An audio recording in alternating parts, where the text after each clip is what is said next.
ये माया नगरी मुंबई है। हमारे देश की आर्थिक राजधानी मुंबई। देश की नामी गिरामी कंपनियों का हेड ऑफिस यही है। देश के अधिकतर धन कुबेर इसी शहर के निवासी हैं। बॉलीवुड की फिल्मों का इंद्रधनुष भी इसी शहर में बनता है।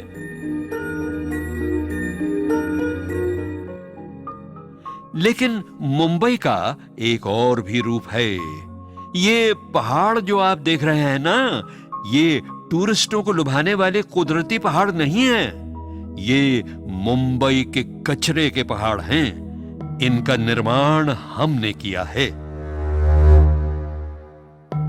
अपने घरों और दफ्तरों में हम हर रोज टनों कूड़ा कचरा पैदा करते हैं और वही कूड़ा कचरा हमारी शानदार कॉलोनियों से निकालकर गोवंडी के इस डंपिंग ग्राउंड में बरसों से डलता आया है। मुंबई की पॉश कॉलोनियों, पार्कों और चौड़ी सड़कों को साफ सुथरा और चमकदार रखने के लिए तमाम कूड़ा कचरा इस गरीब बस्ती में डंप हुआ है। कचरे के पहाड़ों के कारण इस पूरे इलाके में बदहाली का आलम है। हम हमारी जगह पर ही रहना चाहते हैं, लेकिन हमको ये एरिया एकदम क्लीन होना चाहिए। अक्सर हवा के साथ उड़कर और बारिश में बहकर यही कचरा पूरे इलाके में दुर्गंध और बीमारियां फैलाता है। गोवंडी के गरीब निवासी सचमुच बड़ी बदहाली में जी रहे हैं। इस बस्ती के मेहनतकश मजदूरों को जीवन की बुनियादी सुविधाएं भी उपलब्ध नहीं है। कोई देखने वाला नहीं, कोई पूछने वाला नहीं। कोई दवाखाने में जाता पड़ा है, ना कोई इंक्वायरी ना फिनक्वायरी। बहुत मुसीबत है, कैसा जीते क्या मालूम।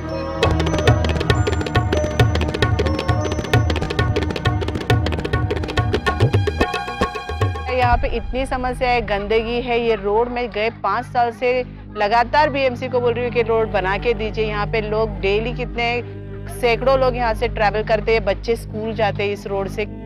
रहने के लिए ढंग का मकान नहीं, पीने के लिए साफ पानी नहीं। ये गंदा पानी आता है पीने का। अगर आप सुबह देखेंगे पानी, नल को पानी, तो पानी का कलर अलग अलग होता है। कोई हरा होता है, पीला होता है, ऐसा वैसे ही लोग पानी भरते और पीते। यहाँ तक कि सांस लेने के लिए शुद्ध हवा भी नहीं है।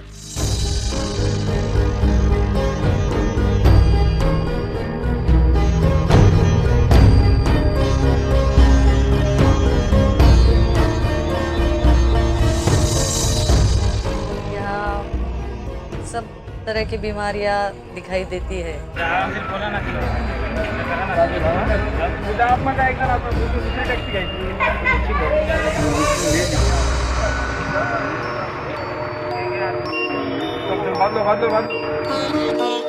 यहाँ की गरीब आबादी रोजी रोटी की तलाश में मुंबई आई है। इनके गांव में रोजगार के साधन नहीं है, बच्चों का भविष्य सुरक्षित नहीं है। इस महानगर ने इन्हें रोजी रोटी तो दी है, लेकिन सुख सुविधा के तमाम साधन इनसे कोसों दूर है। कितना खतरनाक हो सकता है अगर कोई गिरा तो। टूटे फूटे झोपड़ों में रहने वाले इन लोगों का पूरा माहौल बेहद प्रदूषित है, गंदा है। हम सब दिन भर जो कचरा पैदा करते हैं, यही कचरा गोवंडी जैसी दूर दराज की बस्ती में गरीब लोगों के लिए नरक जैसे हालात पैदा करता है।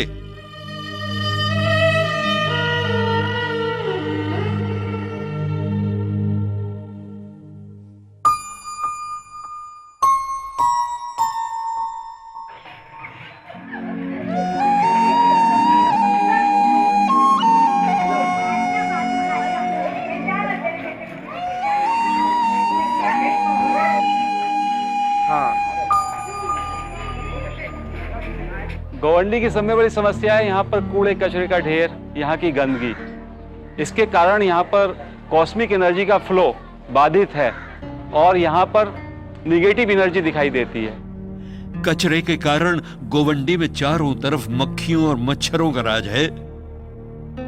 पूरे इलाके का वातावरण प्रदूषित है।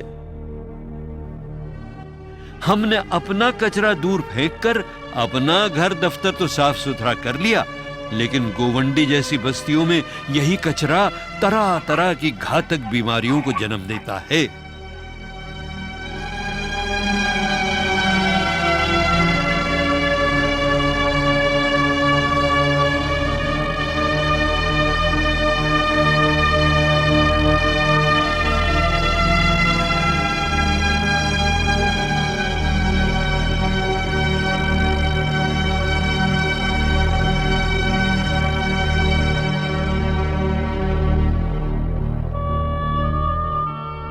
इस बस्ती के घर घर में मलेरिया, टीबी और ब्रोंकाइटिस जैसे कई घातक रोगों के मरीज हैं।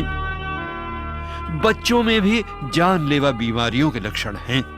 जॉन्डिस का प्रॉब्लम है, गैस्ट्रोएंटेराइटिस है, टाइफाइड है, चिकन पॉक्स जैसे है, मिजल्स है। आजकल अमीर लोगों के स्वास्थ्य के लिए तो तमाम सुविधाएं, जिम और महंगे अस्पताल हैं, और गोवंडी जैसी बस्तियों में चारों तरफ बदहाली है। बच्चों के लिए पौष्टिक आहार नहीं है, शिक्षा की उचित व्यवस्था नहीं है। कई बच्चे कचरे के जहरीले ढेरों से कबाड़ चुनकर घर का चूल्हा जलाने में मदद करते हैं। ये बच्चे हमारे संविधान यानी कॉन्स्टिट्यूशन द्वारा दिए गए लाजमी शिक्षा के विश्वास का फायदा भी नहीं उठा सकते। जो बच्चे स्कूल जा पाते हैं उनकी शिक्षा की उचित व्यवस्था नहीं है। इस ज्ञान साधना स्कूल के अहाते में कचरा पड़ा है। बाकी स्कूलों में भी ऐसा ही हाल है। आइए स्कूल के अंदर देखते हैं। ज्ञान साधना स्कूल के कमरों में बच्चे भेड़ बकरियों की तरह भरे हैं। न कोई पुस्तकालय है और न खेल कूद का मैदान है।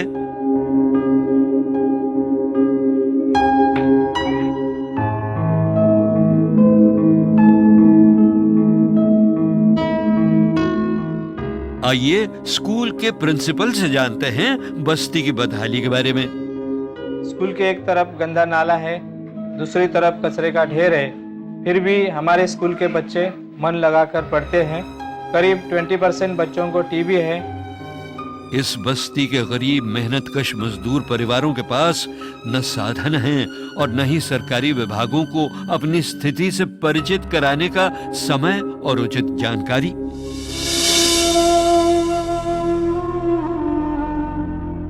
ज्यादातर लोग अनपढ़ हैं। इनके पास बुलंद आवाज नहीं है। इनकी कोई सुनवाई नहीं होती।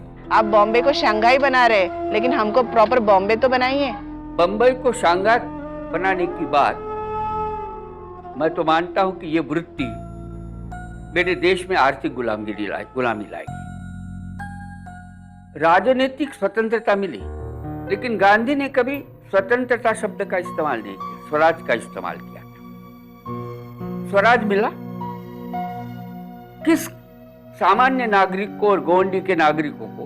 किस गुलामी में से मुक्ति मिली? आर्थिक, सामाजिक, धार्मिक, किस गुलामी से मुक्ति मिली? इसलिए मुक्ति का आंदोलन तो चलना पड़ेगा।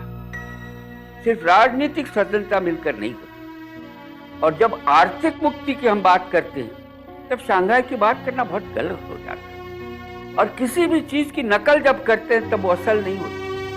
हमको समझ लेना चाहिए, नकल नकल हो। 14 वर्ष तक के बच्चों की कंपलसरी शिक्षा कानून के बावजूद बहुत से बच्चे स्कूल नहीं जा पाते। बीएमसी स्कूल में विद्यार्थियों की संख्या ज्यादा है और कमरे बहुत कम हैं। हाई स्कूल की पढ़ाई रात की पाली में होती है। माँ बाप अपनी लड़कियों को रात में स्कूल नहीं भेजते। लड़कियों को ये प्रॉब्लम है, जो एक तो नाइट का स्कूल है और रास्ता में अंधेरा रहते छेड़छाड़ होता है। मजबूरी में मन मार कर लड़कियां आगे की पढ़ाई नहीं कर पाती। कोई भी लड़की भी, अच्छी लड़की भी आएंगे तो उसको मतलब अफर उड़ा देते, बदनाम कर देते यहाँ पे। बहनों और भाइयों, गोवंडी की बदहाली की काफी जिम्मेदारी हम पर भी है। हमारे ही कचरे से यहाँ का वातावरण इतना खराब हुआ है, मगर यहाँ फैली हुई बीमारियों से हम भी सुरक्षित नहीं हैं।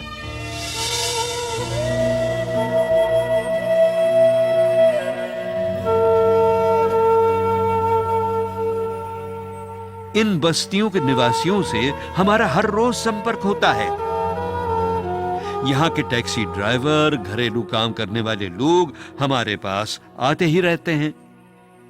तो भाई गोवंडी के निवासियों को भी तो महानगर की सुविधाएं मिलनी चाहिए। इन्हें भी स्वच्छ हवा और साफ पानी मिलना चाहिए। बच्चों को शिक्षा के उचित अवसर मिलने चाहिए। हमारी कोशिश यही है कि हम गोवंडी के बच्चों को अच्छी से अच्छी शिक्षा दे सके, जैसे आम बच्चे प्राइवेट स्कूल्स में पाते हैं। उन्हें आईटी एजुकेशन दे सके, उन्हें इंग्लिश स्पीकिंग के स्किल्स दे सके। इसीलिए हमने यहाँ पे कंप्यूटर सेंटर सेटअप किया है, हमने यहाँ पे लाइब्रेरी सेटअप की है, और हमारी आशा यही है कि यहाँ के बच्चे इन सुविधाओं को पूरी तरह से यूज करें। हम यही भी चाहते हैं कि यहाँ के बच्चों की हेल्थ इंप्रूव होए, और इसीलिए हम रेगुलरली मेडिकल कैंप यहाँ पे कर रहे हैं। महानगर पालिका को भी इस इलाके पर विशेष ध्यान देना चाहिए। कुछ स्वयंसेवी संस्थाओं ने गोवंडी की झुग्गी बस्तियों और यहाँ के निवासियों का जीवन स्तर उठाने की पवित्र कोशिश की है। धर्म भारती मिशन में हम लोग भारतीय धर्म की बात करते हैं। भारतीय धर्म की रिस्पॉन्सिबल सिटीजनशिप, कि हर भारतीय नागरिक को जो भी उसके चारों तरफ परेशानी है, उसके भाई बहनों को परेशानी है, उसके बारे में कुछ करना चाहिए। और खोलने के बाद भी वो लोग साफ नहीं कर रहे, हम लोग खुद कर रहे हैं वो गटर साफ। हमको देख के तो हमको लगता है कि हम पता नहीं कौन से कीचड़ में रह रहे, गंदगी में रह रहे। और इसका केवल एक ही सॉल्यूशन है कि हम यहाँ पर सरकार, गैर सरकारी संस्थाएं और हम सब मिलकर यहाँ की सफाई करें।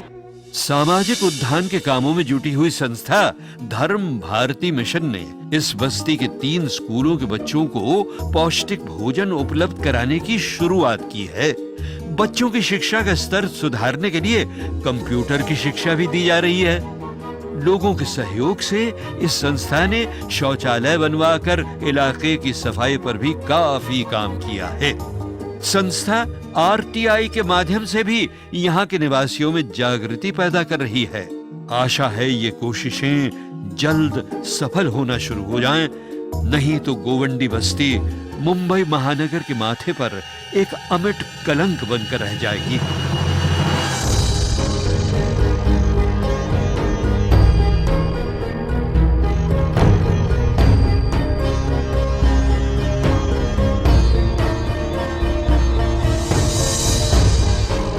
इस एरिया में गरीब मुश्किल में, तकलीफ में, बच्चे तकलीफ में, औरत एक तकलीफ में है।